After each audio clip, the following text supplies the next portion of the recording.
desert stretched beneath a sky choked with the smoke of burning war machines, a wasteland of rusted hulls and shattered armor where the wind carried not sand, but the scent of ozone and burnt flesh. Commander Jovan Reed stood in the center of a ruined alien command tent, his boots crunching over broken crystal panels and the brittle remains of a holographic map that had once shown Earth's coordinates.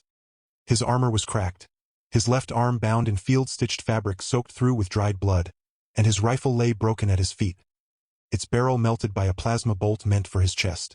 Around him, the remnants of his squad lay still, their faces frozen in the grim silence of death. He had been the last. The Alien Empress had let him live, just to watch.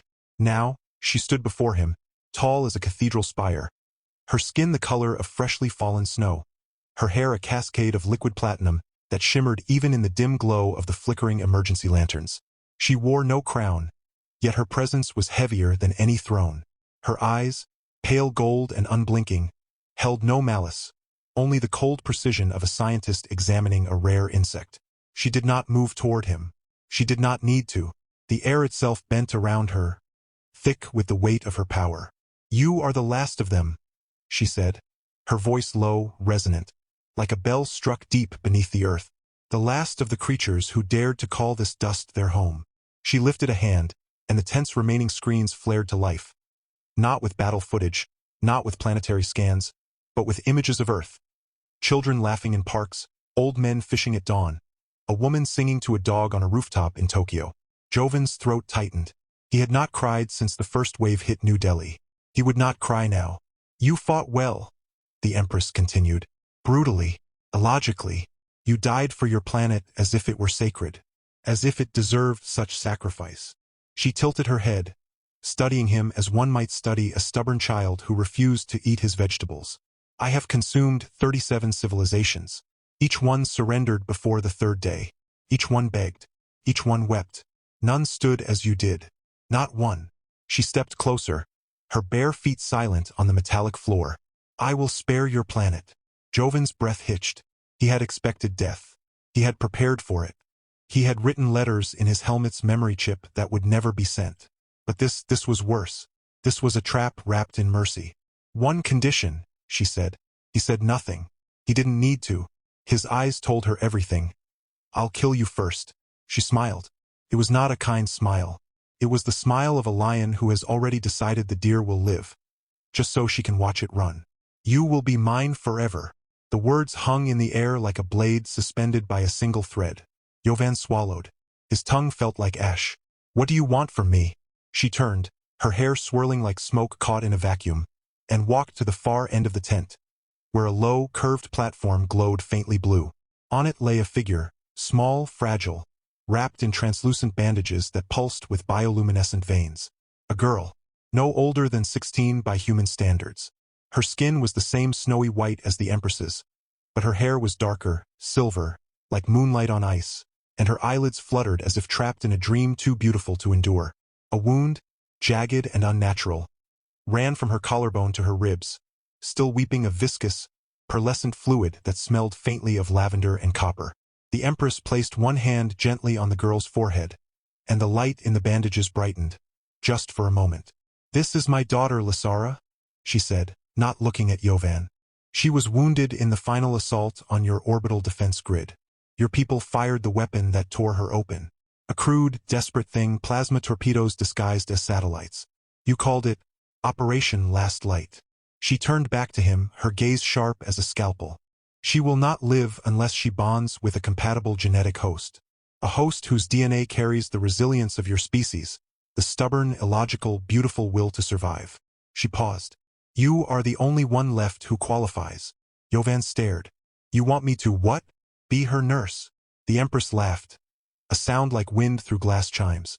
"No, you will be her mate." The word struck him like a physical blow. He stumbled back, nearly tripping over the corpse of his second-in-command. "You're insane." "I am Empress of the Veil Theory," she replied, calm as a glacier. "Insanity is a luxury your kind indulges in before extinction. I am merely pragmatic." "She's a child. She is 17 cycles old," the Empress said, voice sharpening. "In our world, that is the age of first bloom. She is not a child. She is the last heir of the Silver Throne."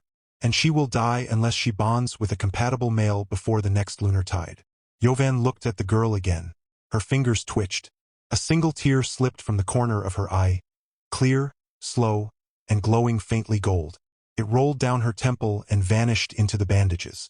"She's in pain," Jovan whispered. "Yes," the Empress said simply. "And she will die in pain unless you agree." He turned away, his chest heaving. Outside, the desert wind howled, carrying the distant groan of collapsing alien spires. Somewhere Earth was still there, still breathing, still whole. Because of him, because he said yes. He thought of his mother, who had taught him to never lie to a dying person. He thought of his little sister, who used to hide his socks so he'd be late for school. He thought of the last message he'd sent home. "I love you. Tell Dad I didn't run." He looked back at the girl. She opened her eyes. They were not the cold gold of her mother's. They were soft, brown, like earth after rain. And she smiled. It was the smallest thing, a twitch of lips, a quiet exhale. But it was real, and it broke him. "I'll do it," he said. The Empress bowed her head. "Then you are mine." The next 3 weeks were a nightmare stitched together with silence and science. Jovan was moved to a chamber carved into the side of a massive, obsidian monolith, the heart of the alien base, buried beneath the dunes. It was cool, quiet, lit by floating orbs of living light that drifted like jellyfish through the air. There were no windows, no clocks, no sound of wind, only the hum of machinery and the soft, rhythmic pulse of Lasara's breathing. She never spoke much, not at first. She watched him with those brown eyes that held no fear, no anger, only a quiet, aching curiosity. He brought her water in a crystal cup shaped like a blooming flower. He changed her bandages with trembling hands, cleaning the wound with sterile wipes that smelled of mint and something metallic. He read to her from the battered paperback he'd kept in his armor, The Hobbit of all things. He didn't know why he'd kept it. He'd read it once when he was 12. Now he read it aloud every night, his voice rough with exhaustion, his words stumbling over the names of dwarves and dragons. One night, as he read about Bilbo Baggins sneaking into the dragon's lair, Lasara reached out and touched his hand. It was the first time she had touched him.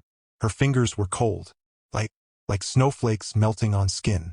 "You have a kind voice," she whispered. He froze. It was the first time she had spoken. He didn't answer. "I have heard the voices of my mother's court," she continued, her gaze fixed on the ceiling.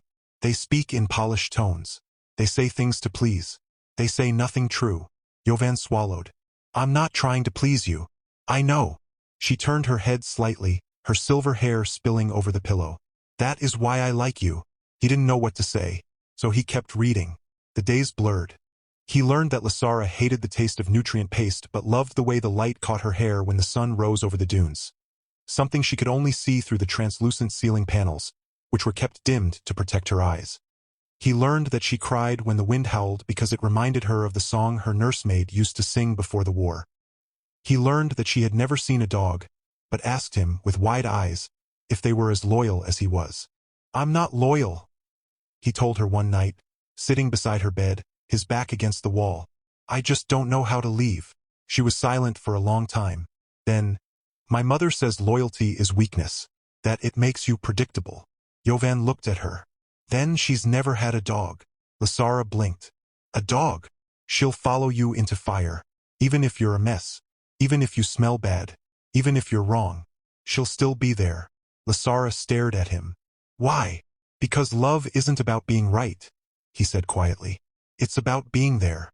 She reached for his hand again. This time he didn't pull away. The bonding ritual was not what he expected. It was not a ceremony of vows or rings or priestly chants. It was not even held in a grand hall. It was held in the central chamber of the monolith, where the walls pulsed with veins of living crystal that glowed brighter the closer he came. Lasara stood barefoot, wrapped in a gown woven from threads of moonlight and silence. Her wound had closed, but the scar remained. A silver vine tracing the curve of her ribcage, glowing faintly with every beat of her heart. The Empress stood at the center, flanked by 6 high priests whose skin shimmered like opals and whose eyes had no pupils, only swirling galaxies. Jovan wore no armor. He wore only the tattered uniform he'd worn since the battle. His left arm was still wrapped. His face was unshaven. He looked like a man who had been dragged through hell and left to die. The Empress raised her hands. The crystal walls began to sing. A low, harmonic hum filled the chamber, vibrating in Joven's bones. Lasara stepped forward, her movements graceful, almost floating. She reached out and placed her palms against his chest. He flinched. "Do not fear," she whispered. "I will not hurt you." He wanted to believe her. The crystal flared. Light exploded. Not heat, not pain, but warmth. A golden tide surged through him. Not invading, not seizing, but welcoming. He felt her mind brush against his like a breeze through tall grass. He saw flashes. A garden of crystalline flowers that bloomed with song. A library where books were made of memory. A mother's embrace that had turned to ice the day her daughter was wounded. He felt her loneliness. Not the kind that comes from being alone, but the kind that comes from being the last of something beautiful. And then he felt her love. Not the love of a child for a parent. Not the love of a subject for a queen. But the quiet, trembling, terrifying love of a soul who had spent her life waiting to be seen. Tears streamed down Joven's face. He didn't know he was crying until he felt her fingers brush them away. "I see you," she whispered into his mind, her voice now part of his own. "I see all of you." The Empress watched, her expression unreadable. When the light faded, Jovan collapsed to his knees. Lasara knelt beside him, her forehead pressed to his. They did not speak. They did not need to. The Empress stepped forward. "The bond is sealed." Jovan looked up at her, his voice raw. "What does that mean?" "It means she is no longer dying. And me. You are now her consort, her protector, her equal in the eyes of the Veil Fairy. You will live here. You will rule beside her. You will father her children." Joven's breath caught. "You said children, plural." The Empress smiled, a real smile this time. Not cold. Not calculating. "Lasara has chosen you, human. And she does not choose lightly." He looked at Lasara. She was smiling too. Not because she was happy, but because she finally felt whole. The world changed after that. Jovan was no longer a prisoner. He was not a guest. He was something new. The Veil Fairy had no word for husband, so they called him Kalendar, the one who walks between worlds. At first, the court hated him. The nobles whispered that a human was beneath them, that his blood was too weak, that his voice was too loud, that his laughter, yes, he laughed now, sometimes stupidly at Lasara's jokes about human toilets, was an insult to their dignity. Lasara did not care. She took his hand in court. She sat beside him during council meetings, her bare feet tucked beneath her, her eyes sharp as a hawk's. When a general sneered that Jovan had no right to speak, she silenced him with a single glance. And then, in perfect, flawless Veil Fairy, she said, "If you cannot see the courage in a man who chose to stay when he could have died, then you are not fit to wear the armor of your ancestors." The general bowed his head and wept. Jovan learned to speak their language, not perfectly, but enough. He learned to walk barefoot on the crystal floors without flinching. He learned to eat the sweet, gelatinous fruits that grew in the palace gardens, even though they tasted like honey mixed with regret. He learned that Lasara's favorite song was sung only during the season of falling stars, and that she collected human trinkets, pens, buttons, a broken watch that had once belonged to his father. He taught her how to play chess. She beat him every time. He taught her how to whistle. She whistled so beautifully it made the palace guards cry. He taught her how to laugh, really laugh, until her sides ached and her hair flew wild, and her mother, watching from the balcony, turned away so they wouldn't see her own tears. And then, one night, as they sat on the highest terrace beneath a sky so full of stars, it looked like someone had spilled a bag of diamonds across velvet. Lasara turned to him. "I am not like your people," she said softly. "I know," he replied. "I do not understand your jokes about Netflix, or coffee, or socks." He smiled. "I don't understand why your people think silence is a form of prayer." She leaned her head on his shoulder. "I do not want to be like them." He looked at her. "Then what do you want?" She was silent for a long time. Then, in a voice so quiet it nearly vanished into the wind, "I want you to be the father of my children."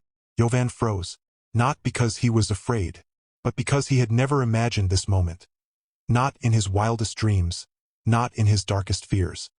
He looked at her, not as a princess, not as a queen's daughter, not as an alien being, but as the girl who had saved him by simply choosing to see him. He kissed her forehead. "I will," he said, and he meant it. The first child was born on the day the desert bloomed. It was an impossible thing. The sands, dead for millennia, erupted in violet flowers overnight. petals that glowed like captured starlight, their stems pulsing with the same bioluminescence as Lysara's scar. The Veil Fairy called it the miracle of the twin hearts. Lysara gave birth in the birthing chamber, surrounded by priests and midwives and Jovan, who held her hand and cried so hard he couldn't speak. The child was a girl. She had silver hair like her mother, and eyes brown like her father. She cried the moment she was born. Not a weak cry, a loud, defiant, human cry. The Empress stood at the edge of the room, silent. Then she stepped forward, and she bowed, not to her daughter, not to her court, to Jovan. The entire palace fell still. The Empress spoke, her voice carrying through the chamber like a wave. She is the first of a new line. Not Veil Fairy, not human, something new. She looked at Jovan. You did not choose to stay because you were forced. She paused. You chose to stay because you loved her. Jovan looked at his daughter, tiny and perfect, wrapped in a blanket woven from starlight. I did, he whispered. The Empress reached out, and for the first time in recorded history, she embraced a human. Not as a subject, not as a tool, as family. The years passed. The desert became a garden. The alien base became a city, half crystal spire, half human-style homes with windows that opened to the wind. Children with silver hair and human laughter ran through the streets. The Veil Fairy learned to drink coffee. Humans learned to dance under twin moons. Jovan became a legend, not as a conqueror, not as a traitor, but as the man who loved an alien princess so deeply that he turned a war into a wedding, a death sentence into a dynasty.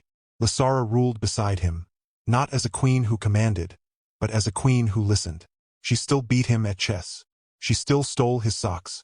She still whispered to him at night, I see you, when the world was too loud. And every morning, when the sun rose over the blooming desert, they walked hand in hand to the edge of the city, where a small stone plaque had been carved. Here love outlasted war. Their second child was born on the anniversary of the bond. A boy. He had Jovan's stubborn jaw and Lysara's quiet smile. He named his first toy a dog. They called him Kale.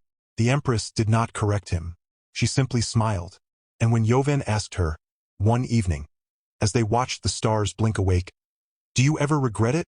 She turned to him, her platinum hair catching the last light of the sun, and said, I spent 1,000 years ruling an empire of silence. She took his hand. And then I found you. She kissed his cheek. And now I have a family. Jovan leaned his forehead against hers. I'm still not good at chess, he muttered.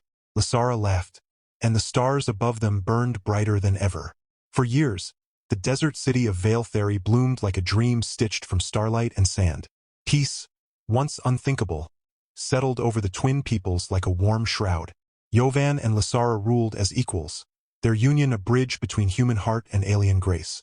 Their children, little Serial with her father's laughter and Kale with his mother's quiet wisdom, played among the crystalline gardens, their voices echoing through courtyards once built for war. The Empress, once a figure of icy command, now walked barefoot through the flowered dunes, her white robes trailing behind her like clouds, her golden eyes softened by a love she had long believed extinct. But peace, as Jovan had learned in the trenches of Earth, is never permanent. It merely waits. The first sign came in the form of a dead star. A Veil Fairy scout vessel, returning from the outer rim, transmitted its final message before vanishing into static. The obsidian veil returns. The Empress's face, when she heard the words, turned to stone. She did not speak for an entire day.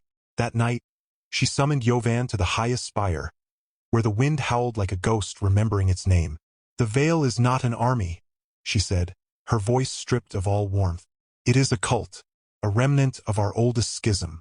They believe purity is measured in blood, and that I betrayed our kind by binding my daughter to a human. Jovan's blood ran cold. They want her dead. They want you dead, she corrected. And they believe that if the human dies, the bond breaks. If the bond breaks, Lysara fades. He turned away, gripping the edge of the balcony. Below, Lysara sat with their children, braiding Serial's silver hair while Kale mimicked his father's old soldier stance. They won't get near them. They already have, the Empress said quietly. 2 days later, Kale fell ill, not with fever or cough, but with silence. He would not speak, would not eat. His skin, normally luminous, turned dull, ashen. The palace physicians found no disease, no poison, only a slow unraveling of his essence. as if something inside him was being unwoven. Lysara, frantic, pressed her forehead to his and screamed. A raw, guttural sound Jovan had never heard from her. In that moment, she saw it. A thread of shadow coiled around his soul, whispering in a language older than stars. The veil planted a psychic leech, the Empress explained, her voice trembling for the first time in centuries. They knew we would never let them near, so they struck through the child. The leech feeds on the bond. If it consumes Kale, it will reach Lysara, and then you. Jovan's mind raced. How do we stop it? There is one way, the Empress said, eyes dark with dread. The Soul Forge. The Soul Forge was a myth, a crucible of living crystal buried deep beneath the palace, where the first Empress had forged the Veil Fairy soul bond. To use it meant walking into the heart of ancestral memory, where every emotion ever felt by their bloodline echoed like screams in a canyon. Only a bonded pair could enter. Only love could survive it. And if love faltered even for a breath, their souls would be unmade. Lysara did not hesitate. We go tonight. Jovan wanted to protest, to shield her, to fight alone. But he saw the truth in her eyes. This was not a battle of blades. It was a battle of trust. That night they descended. The passage glowed with veins of blue fire. The air grew thick, humming with whispers, voices of dead empresses, fallen lovers, warriors who had chosen war over mercy. Kale lay unconscious in Lysara's arms, his small chest barely rising. The leech's shadow curled around him like smoke. At the center of the chamber stood the forge, a molten orb of light, suspended in nothing, pulsed like a heart. Step into it together, the Empress urged from the threshold. Let your bond burn brighter than their hate. Jovan took Lysara's hand. They walked in. Agony. Not physical. Deeper. The forge peeled back their memories like skin. Jovan saw Lysara's childhood. Lonely, gilded, haunted by the weight of legacy. He saw her watching him from afar during the war, not as an enemy, but as a mystery. Why does he keep fighting when there is no hope? Lysara saw Jovan's grief. His guilt over his fallen squad. His terror that he would fail his daughter. His secret fear that he was not worthy of her love. The leech shrieked, a sound that tore at reality itself. You are weak, it hissed through Kale's lips. Human and alien cannot truly join. You are a mistake, a stain. Lysara sobbed. I chose him. Jovan, tears streaming, pulled her closer. And I chose you. He kissed her, not out of passion but of truth. And in that kiss their love flared. The forge erupted. Golden light exploded outward, shattering the leech into ash.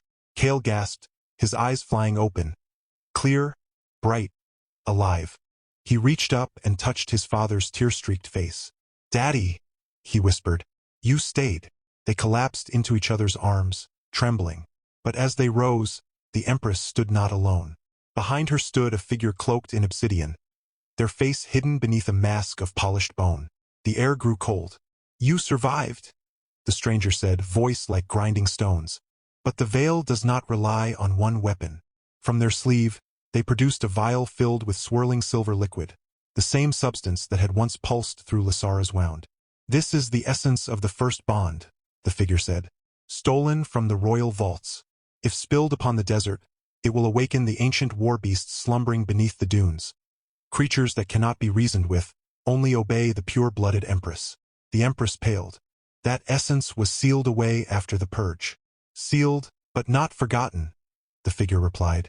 You broke the law, sister, when you let your daughter bind to flesh. Sister. The word struck like lightning. The cloaked figure removed their mask. It was another woman. Pale as moonlight, hair white as bone, eyes burning with fanatic fire. Her features mirrored the Empress's, but twisted by bitterness. Vera, the Empress breathed. Jovan's blood turned to ice. Twin alien sisters. He remembered whispers from the palace archives.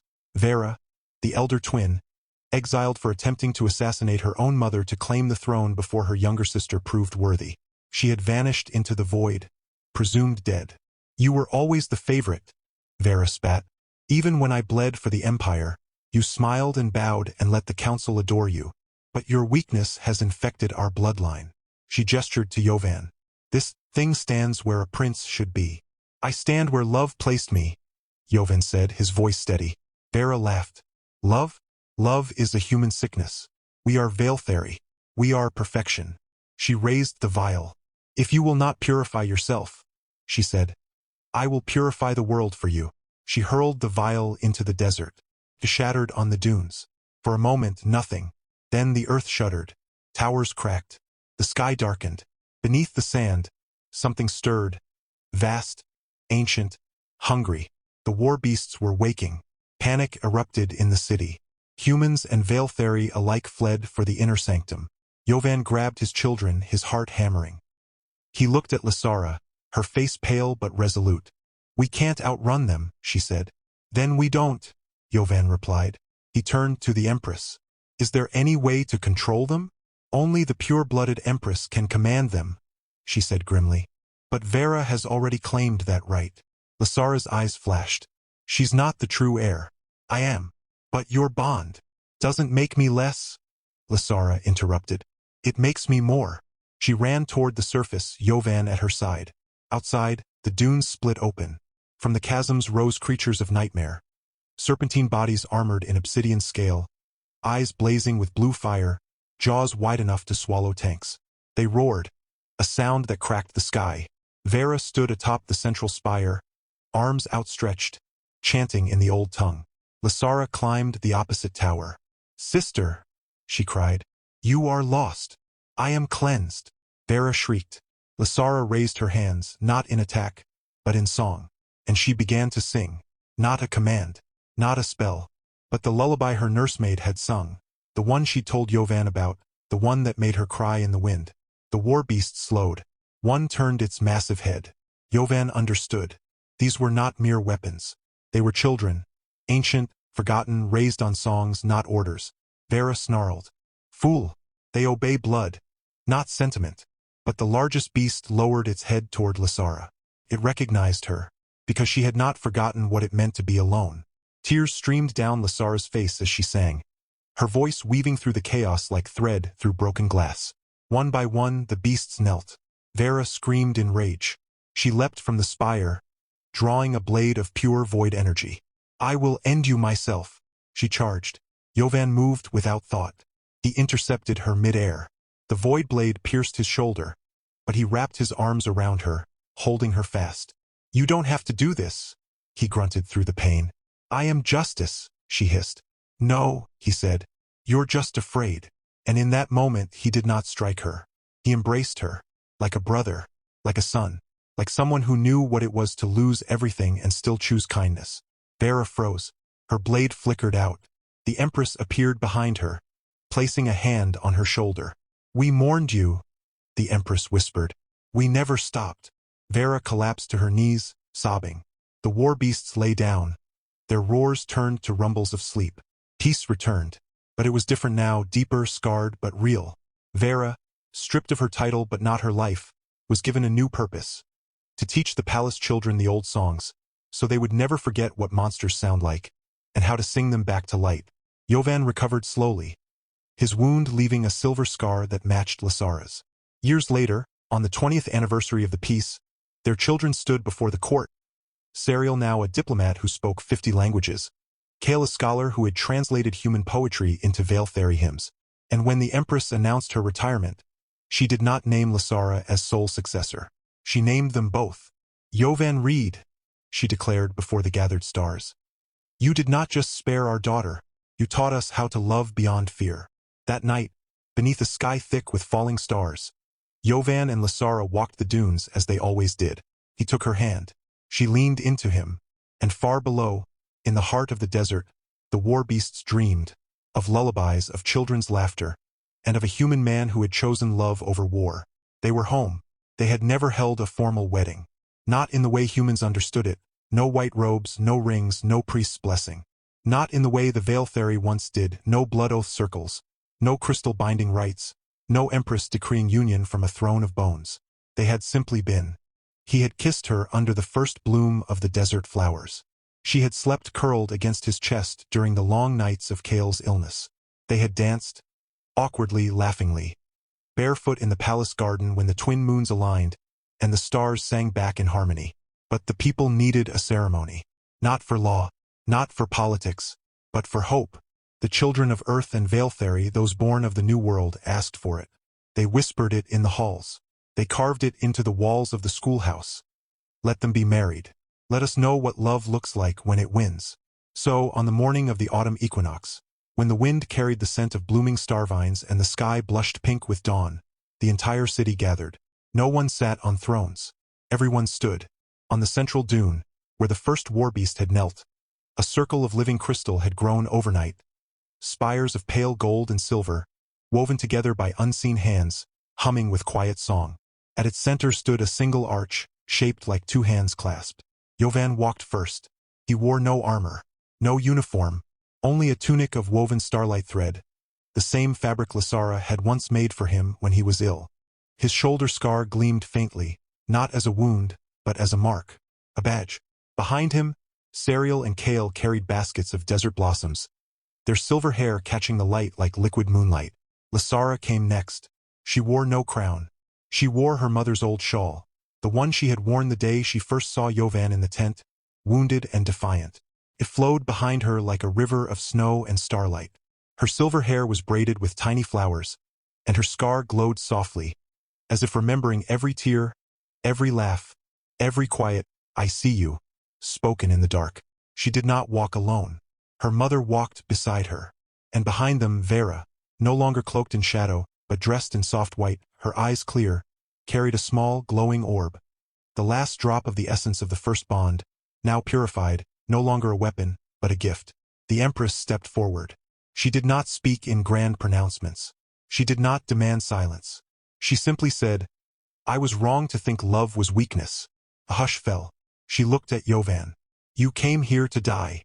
She looked at Lasara. "You came here to survive." She looked at them together. "And you chose to live." She placed the glowing orb into Jovan's hand. "This was meant to destroy. Now it is meant to remember." Jovan turned to Lasara. "I didn't know how to say it," he said, voice rough with emotion. "Not in your language. Not in mine. But I've spent every day since I said yes trying to show you." He reached into his tunic and pulled out a small, worn object. A human wedding band. Rusted. Bent. The gold dulled by time. He had found it in the wreckage of his old command post, wrapped in a photo of his sister, smiling on a beach he'd never seen. "I didn't bring it to give you," he said. "I brought it to ask if you'd wear it with me." Lasara's breath caught. She reached into her shawl and pulled out a second band, made of woven crystal, shaped like twin vines, glowing with the same soft light as her scar. "I made it the night you told me you'd be the father of my children," she whispered. "I didn't know if you'd ever want it." She took his hand and placed the crystal band on his finger. Then, slowly, reverently, she slid the human ring onto her own. It fit, not perfectly, but just right. The crystal vines pulsed once, bright, warm, golden, and the entire arch of living crystal flared to life, sending waves of light spiraling into the sky, painting the clouds in hues of rose and violet. The desert flowers bloomed in unison. The war beasts, resting far beneath the dunes, sighed in their sleep. The children began to sing, the same lullaby Lasara had sung to calm them. The Empress closed her eyes, and for the first time in centuries, she wept, not from grief, but from joy. When the light faded, Jovan and Lasara stood hand in hand, the two rings glowing softly on their fingers. One human, one alien. Bound not by law, not by blood, but by choice. No one clapped, no one cheered. They simply stood and smiled, because this was not an ending. It was a beginning. Years passed. The city grew into a thriving cross-world haven. Schools taught both human math and Veiltheri song memory. Markets traded coffee beans and starvine honey. Children with silver hair and brown eyes played soccer with floating orbs that changed color when you kicked them too hard. Jovan became a teacher, not of war, but of peace. He taught the children how to listen, how to laugh when things went wrong, how to say, "I'm sorry," even when you didn't mean to hurt someone. Lasara became their queen, not by decree, but by devotion. She ruled with quiet wisdom, often walking the streets alone, barefoot, listening. Once, a little girl asked her, "Queen Lasara, do you miss your old home?" Lasara smiled. "I had a home," she said, "but I didn't have a heart until I met him."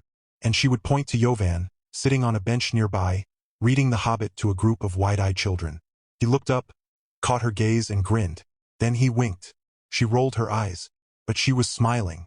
On their 50th anniversary, they returned to the dunes. Just the two of them. They sat beneath the arch, the crystal now grown into a towering, living monument, its vines thick with blossoms that chimed in the wind. Kale and Serial had brought their own children, the great-grandchildren, some with human skin and alien eyes, others with silver hair and laughter like wind chimes, played nearby, chasing glowing fireflies that had once been war beast sparks. Jovan leaned back on his elbows. I used to think forever was a long time, he said. Lasara rested her head on his shoulder. It still is, she murmured. He turned to her. I love you. She kissed his cheek. I know, he laughed. And then, quietly so only she could hear, I still think you're better at chess. She grinned. I still let you win. He kissed her then. Not like a hero, not like a king, like a man who had lost everything, and found more than he ever dreamed. The wind carried their laughter into the stars. The desert bloomed. The children sang. And far beneath the sand, the war beasts dreamed. Not of fire, not of war, but of lullabies, of hands held, of love that did not ask for permission, of a human who stayed, and an alien princess who chose him. And together they lived, not just happily, but fully. And when the last star blinked out that night, they were still holding hands, still smiling, still home. And that, more than any crown, any throne, any war, any miracle, was the greatest victory of all.